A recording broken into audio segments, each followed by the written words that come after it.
Nabully ka na ba? Masasabi mo bang pambubuli ang ginawa sa'yo? Ang bullying ay isang seryosong issue sa mga paaralan dahil nakakaapekto ito sa pag-aaral ng mga bata at sa kanilang kalagayang emosyonal. Hi, I'm Bons Magsambol. Pag-usapan natin ang issue. Alam mo ba na ang Pilipinas ay tinaguri ang bullying capital of the world dahil sa maraming kaso nito sa mga eskwelahan? Ayon sa 2018 Program for International Student Assessment o PISA, mahigit 65% o 6 sa bawat 10 grade 10 students sa bansa ang nakaranas ng pambubuli ng ilang beses sa isang buwan. Pinakamataas sa lahat ng bansa na kasali sa PISA. Nakakabahala ito. Ang bullying ay isa sa mga dahilan kung bakit malala ang learning crisis ng bansa. Marami sa mga batang nabubuli ay hindi na pumapasok sa paaralan dahil sa takot o hiya. Kaya ngayong 2025, naglabas ang Department of Education ng updated guidelines para sa implementasyon ng Anti-Bullying Act of 2013. Outdated na kasi ang lumang patakaran at kailangan nitong umayon sa bagong hamon sa panahon ng social media at online learning. Ayon sa revised policy, may 6 na uri ng bullying.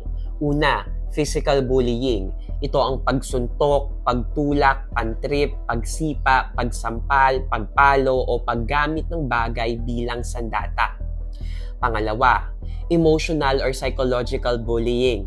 Pananakot, pangmamaliit, panghihiya o anumang kilos na nakakaapekto sa tiwala sa sarili ng biktima.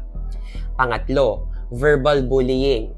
Pang-aasar, name-calling, pagmumura, pagbabanta o bastos na biro tungkol sa itsura, katawan o pananamit ng estudyante. Pang-apat, cyberbullying.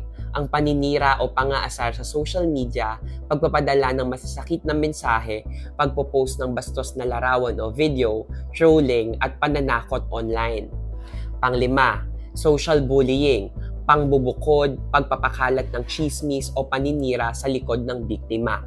Pang-6, gender-based bullying, ang panghihiya o pag-atake sa isang tao batay sa kanyang kasarian, gender identity o gender expression. Bottom line, kung nakakasakit, nakakahiya o nakakapagpailang sa isang estudyante, pambubuli na yan.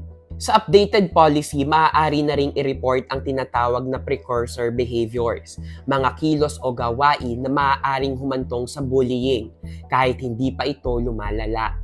Sino ang mga may responsibilidad laban sa bullying? Andyan ng school heads, dapat siguraduhin na may malinaw na anti-bullying program at ito ay ipinatutupad.